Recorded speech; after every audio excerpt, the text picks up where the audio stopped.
Sky Squad, we are back in the building and we got to talk about The Real Housewives of Beverly Hills, season 12, episode 16. It was called Altitude Adjustment, but it should have been called Altitude Sickness for the sickness that I felt last night while I was watching this episode. You know what? I tell y'all all the time that reality TV for me is good when it makes me feel something. You know what I'm saying? If I have strong, passionate feelings about it, you know the episode was good. If the episode made me laugh until I cried, then the episode was good. If the episode made me angry or passionate, that means the episode is good. But when I talk about making you feel something, I don't mean for it to make me feel sick to my stomach, which is what I felt last night, watching some of the same shenanigans play out that have played out for the past 16 episodes of this season, and probably for about, I don't know, maybe, 16 episodes last season as well, ever since Sutton has joined the show. But before we get into all of that, we're going to actually go through what actually happened in this episode, what made me sick, and we're going to rate this episode on a scale of 1 to 10. If you guys are wondering why I'm flying through this, is number one, because I was late, because I was at Good Day DC for a little bit longer than I normally am. And then two, I have a doctor's appointment at 1 p.m. down the street. So with that being said, we're not going to waste any time today. I'm going to go ahead and give you guys my opinion about this episode, and I'm going to give it to you the way I actually feel about it. I'm not going to cut no corners. I'm not going to cut no cards today. We're going to dive straight up in it, and we're going to call things like we see it, because honestly, this episode to me was absolutely disgusting. And what I've seen going on social media after the episode was absolutely disgusting, by some disgusting, vile women that need to be taken off of television. Period. Dot. Okay? So for me, I'm going to rate this episode a 5. And I'm going to rate it a 5. You guys can tell me what you rate it in the comments down below. I'm rating it a 5 because not only was it predictable, okay, by this point in time, I can pretty much tell you exactly what's going to happen in every episode of The Real Housewives of Beverly Hills. Number one, you're going to have 1 to 2 scenes where the ladies talk about some issues that probably will never be addressed, okay? So, for instance, you had Kyle and Dorit talking about Lisa Rinna lashing out at Sutton and how it continues to be a problem, but they're not going to do anything about it. Then you also, in the third act, are going to have Kyle orchestrating some level of conversation that basically involves putting Sutton in the center of some level of discord. Kathy actually trying to be the voice of reason. Garcelle actually trying to be the voice of reason, only to be overshadowed by Kyle's shenanigans, because to me, Kathy is trying to inject some rationale into this. And I don't know what's going to happen in the rest of the Aspen episodes with Kathy. I will deal with that when it happens. But for right now, I can see exactly what's happening. And to me, I'm taking away major points for the predictability of this episode and for the nasty vileness that came out of Diana's mouth, and the way that Erika acted, actually, and the way that all of them sat there and let this woman eviscerate Sutton to the point where, to me, this no longer felt good to watch. And so when I talk to you guys about feeling something about a reality TV show, if it don't feel good to watch, it ain't good no more, okay? In fact, it feels toxic. So let me highlight a super chat real quick. And Squirtle says, the devil sleeps well at night knowing Kyle, Rinna, Diana are out there doing his work. Okay, boom. Hit the nail on the head. And thank you for that super chat, okay? Oh, yes, indeed, they are.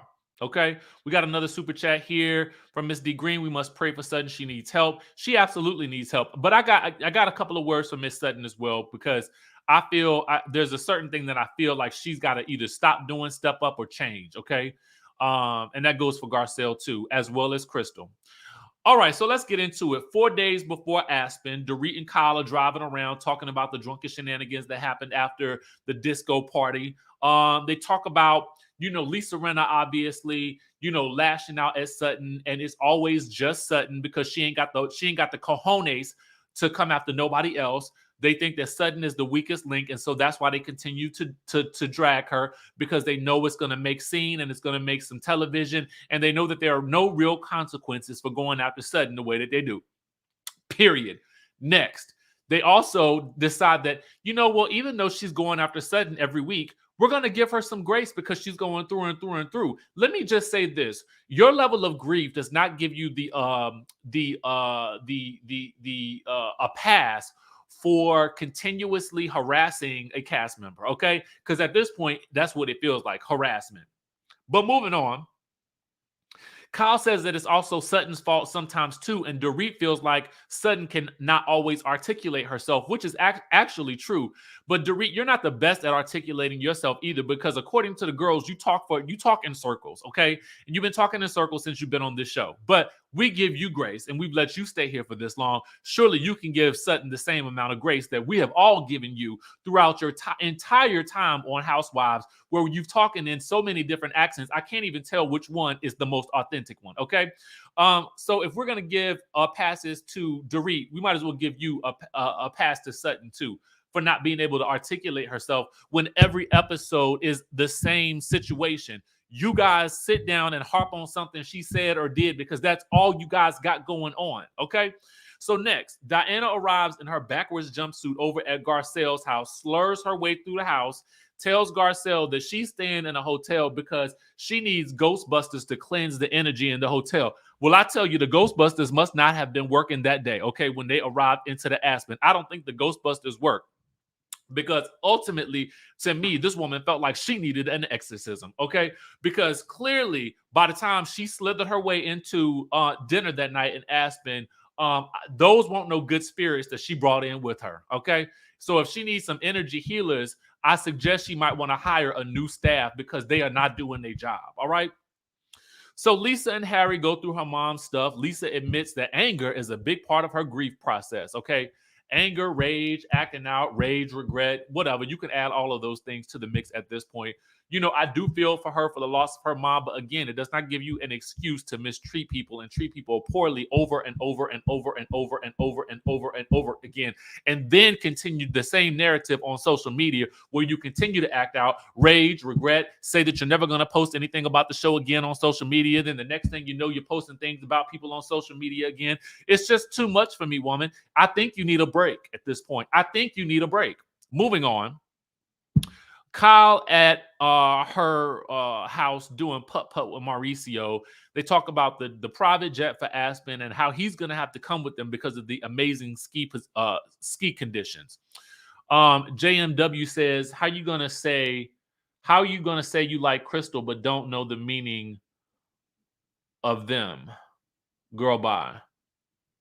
Oh, say you like crystals, but you don't know the meaning of them. Exactly. Like you like what in the walking contradiction are you talking about, Diana? You know what I'm saying? You don't, I mean, the types of crystals that you using obviously are not the types of crystals the rest of us are trying to use to cleanse our energy and be positive.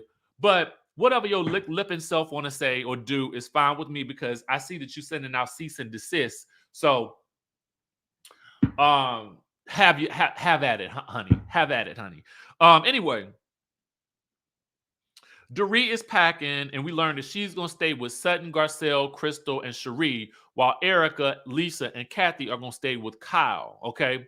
And they discuss whether or not Dorit is stronger from the burglary because PK is going to be off in London doing whatever he does over there. I don't know, okay? Business or something with crypto and houses and things like that, allegedly.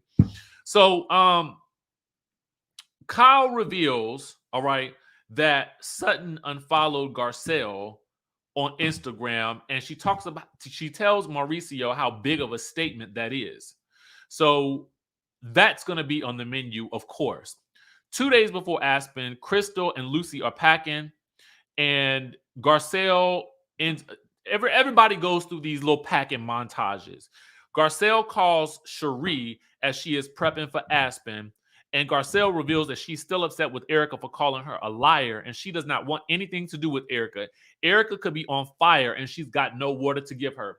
Now, see, let me just, I'm going to have to do this because it needs to be said, and I'm going to get on camera when I say it, okay? Miss Cherie, I really thought we had brought you on to be the friend that Garcelle needed to rise to the occasion, to stick up for her, to have her back when some of these ladies continue to challenge her, when they continue to, do the little pile-ons that they do. And Cherie, if all you're going to do is support her through the phone, then I don't really know what we're doing here, okay? I don't really know what the purpose is at this point, because I need you to not be Jamal in the phone. I need you to be present in the scene and sticking up for your friend in the moment when things are going down. Okay. That's what we need. We need a ride or die, not just a ride. Okay. Because that's all it's given right now, a ride. And that says, I'm loving the read today. Thank you so much, Boo. I appreciate you. Francine says, first thought on this trip, why is Mauricio there? Okay, why is he there? Okay, probably because he's arranging for all of these things to happen and arranged for that second house. That's my only other reason, because let it have been somebody else and they would have had a field day over somebody else inviting their man. Okay. Squirtle says, we need 11 hip hop style reunion with audience and Z-Way hosting. They need to face the fans. Absolutely. Absolutely. Because I just, at this point in time, I just don't know if I trust that Andy's going to ask the questions that really need to be asked and really get into these ladies the way that they need to be gotten into. Love him and all that, but I just don't know that we're going to get that from him. I just don't. Okay? Period. Love him. Don't feel like it. Anyway, Garcelle calls Crystal before the trip. There's an article out about Erika not handing over the $750,000 earrings that were paid from his company. Apparently, Garcelle had to talk about it on the Real. She don't really want to talk about it on the Real, but it's not going to air until after Aspen anyway, so she's just like, whatever. Everybody boards the private jet. The private jet. Erika reminisces about the time that she's flown on her own private jets back in the day. We learn that Kathy will be flying in from New York to meet them, and Kyle gives them all the itinerary, and it all just seems so fun in the beginning. Then they land, they're whisked off to their different houses. Diana is dropped off at her hotel that she's rented, and Kyle's house is giving me very Americana vibes or whatever. Kathy arrives at her house. She's only had 3 hours of sleep in 4 days. And the producer asks Kyle, why hasn't Kathy been to your house in Aspen? And Kyle says, well, it's only been 3 years. And if my memory serves me correct, it ain't been that many years that Kathy and Kyle have been on speaking terms again. But I could be wrong, okay? The rental house, which is the place that I probably would have rather stayed in, is a bad mama jamma. They got a house manager, wine cellar, a private chef, and everything. And best of all, there is no Diana, there is no Erika, and there is no Lisa Rinna. However, will Dorit survive without her keepers? Okay, I have no idea. Somebody is literally dressing Diana for the evening or cloaking her in evil, in my opinion. Okay, and she sets off for the night. And it's dinner time, and everybody arrives at Kyle's house. Mauricio is outside grilling. That's probably why they brought him along. I mean, low key, because you always got to have a grill master, okay? And somebody is usually the dedicated grill master, so he might as well come on along and cook and do something. So then they seem to make a giant effort to display that Kathy seems to be high maintenance, because she's asking, questions about utensils and things that she needs for her food. And I peep this, and I'm thinking to myself, or I'm wondering, is this production's way of trying to gear us up for whatever is about to happen with Kathy? It does seem like a little bit of foreshadowing to me. So before I go into the next thing, JMW says, Diana got that dragon smoking hotel rental house, looks way better, and I like Dorit being separate. Sutton got to stop crying. I'm gonna get to Sutton in a minute. Thank you so much for that super chat, Boo. I appreciate you. All right. So Lisa Rinna, after dinner, wants to play with a Ouija board. Things I do not play with, okay? And things that Garcelle, Kathy, and Cherie won't play with either. Of course, Kyle wants to know, if they will be able to work out their issues while they're all in the Aspen. And Dorit is the one who calls it out in her confessional that Kyle is stirring the pot, okay? So it's very obvious. Again, this is a wash, rinse, and repeat scenario. Kyle sets the stage, and she hops up on stage as the conductor does to conduct the symphony of chaos, okay?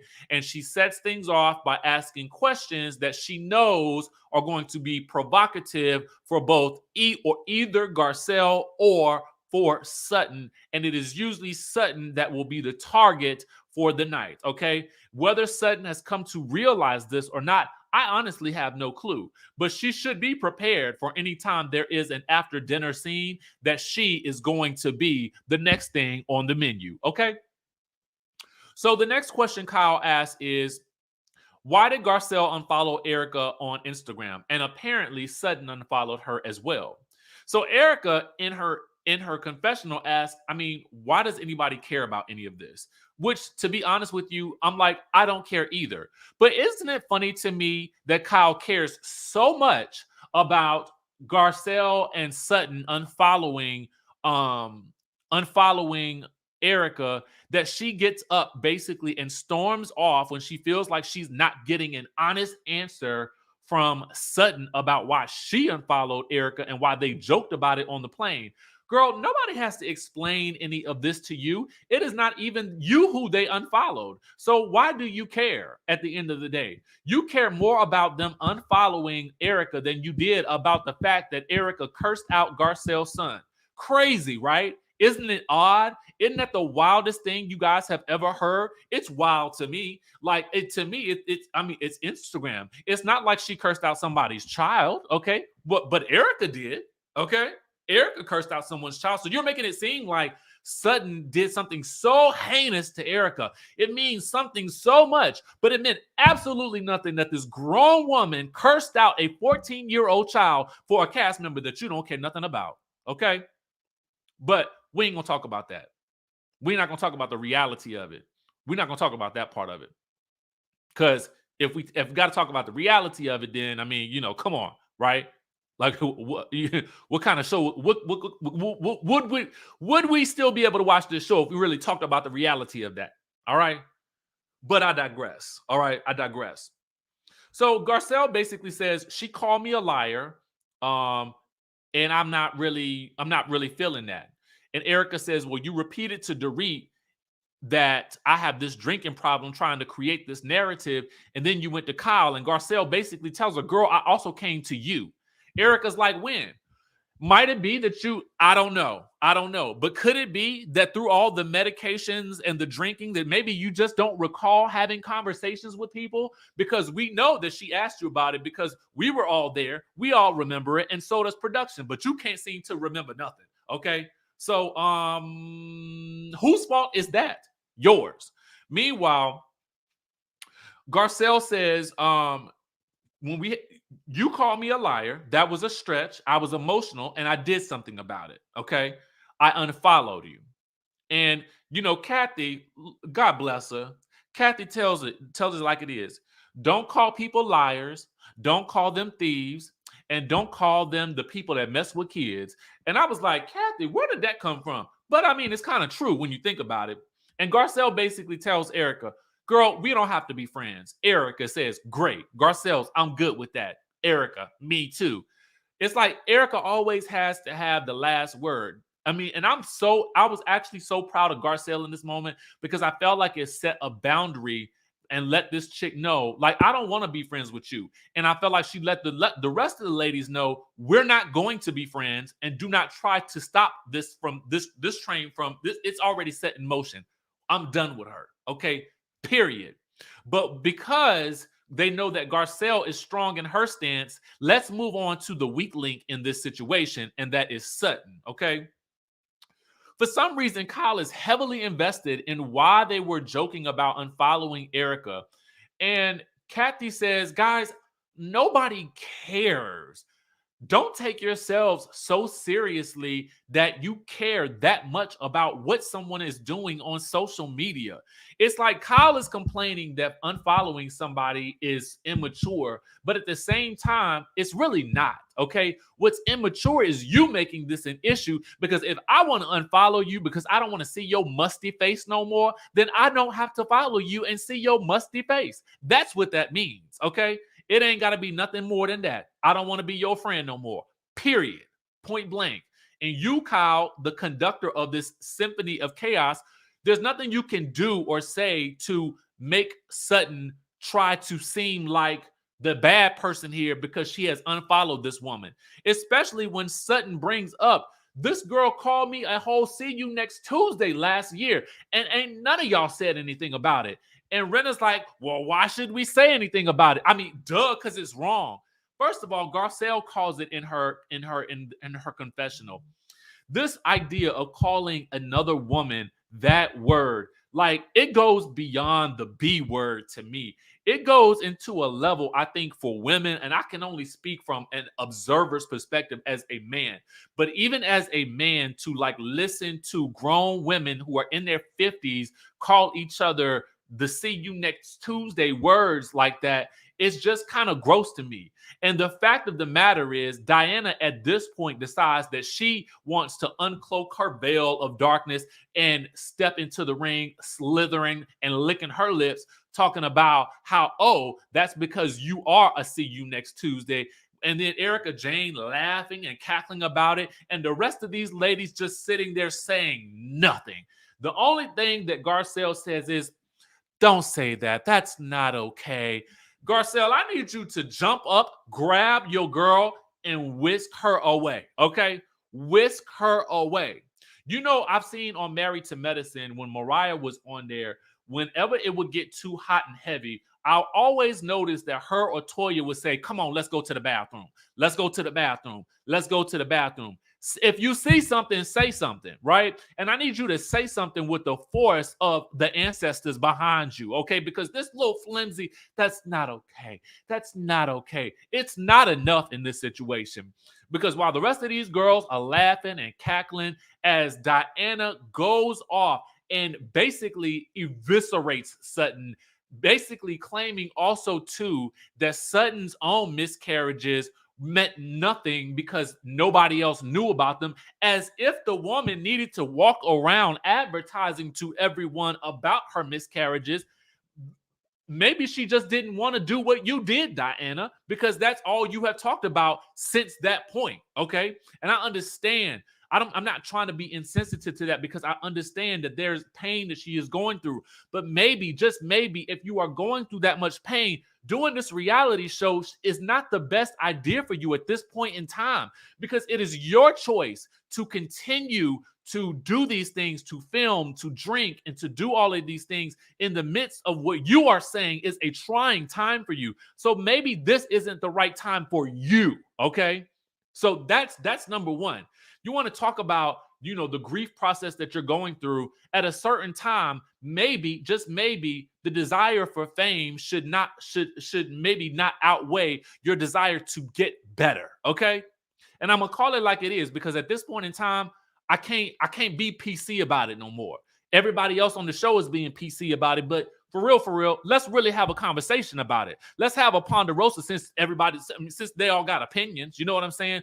And yet and still, the ladies, even after calling her the "see you next Tuesday" on the show, even after Sutton is breaking down crying, and furthermore, Kyle is still putting her hands on this girl as she is trying to talk.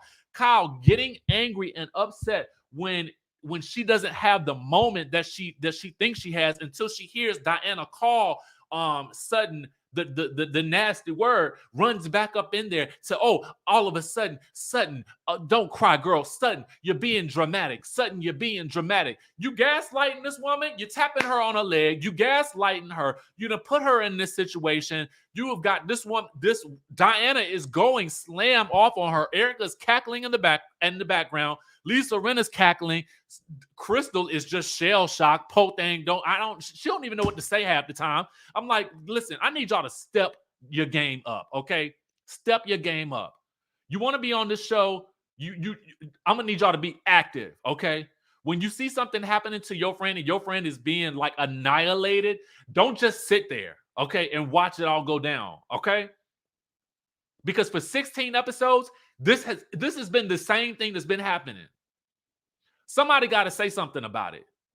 And at this point, to me, it doesn't even feel good to watch. You know what I'm saying? Like, I'm sitting there looking at the screen like I want to turn this thing off, but it's like watching a train wreck. And I think I'm just tired of it. This show has gotten so freaking toxic, and it's been allowed to go further and further down because of this whole thing with this whole Fox Force. The wild thing to me is that Lisa Rinna and Kyle have become the exact women that they claimed that Lisa Vanderpump was all those years ago. And The really bad thing about it is they're not even that good at it. Now listen, that's my thoughts. And one final thing, Miss Sutton, I'm gonna need you to learn how to walk up out of a room. Okay, I'm gonna either need for you to. I get that she was shell shocked last night because it's been 16 episodes of the same thing, and I think at a certain point in time, there's just nothing else she can say because she's already apologized to Diana about this. They've already agreed to start over. But just like with Lisa Rinna, Diana continues to go down this road with Sutton for whatever reason. Is it you have nothing else to do? You don't, I mean, you couldn't bring your man child with you to sing Sweet Nothings to you while you were here so you can get some more promotion for his album? I mean, what? What? But she's sending out cease and desist letters. So let me stop talking about her and her lip licking. Okay. I just want to point this to you guys real quick before I go to show you exactly how vile I think that this show is really getting. Not the show itself, maybe the show, but also really the ladies on the camera on the screen. Okay. Let me just pull this up real quick because this is going to really give you guys an idea how low it's gotten. So as a clip is posted of this, I don't know where it was posted, but the Bravo chicks caught it, okay? And it's of Diana calling Sutton the "see you next Tuesday" word. The Pretty Mess writes, "Wow, I knew about jewelry shopping sprees and plastic surgery, but this really threw me for a loop." And then Lisa Rinna says, "Oh, Slutton, here's another LA Times article for you, Henny." And then Lisa also says, "Oh, Slutton." So y'all still continuing this whole narrative offline because you think that calling someone that word is funny? I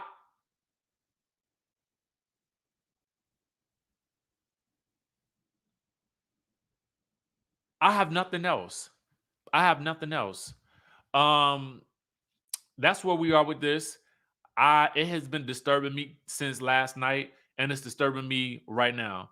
Y'all know I love y'all. I got to run to my doctor's appointment. I just had to come up in here and give y'all my thoughts on this. This show has gotten to a place that just feels not fun, and I just got to really debate whether or not I can continue throughout the season. But on a lighter note, it's Thursday. I love y'all, and we're going to dance our way on up out of here. All right? Y'all be good.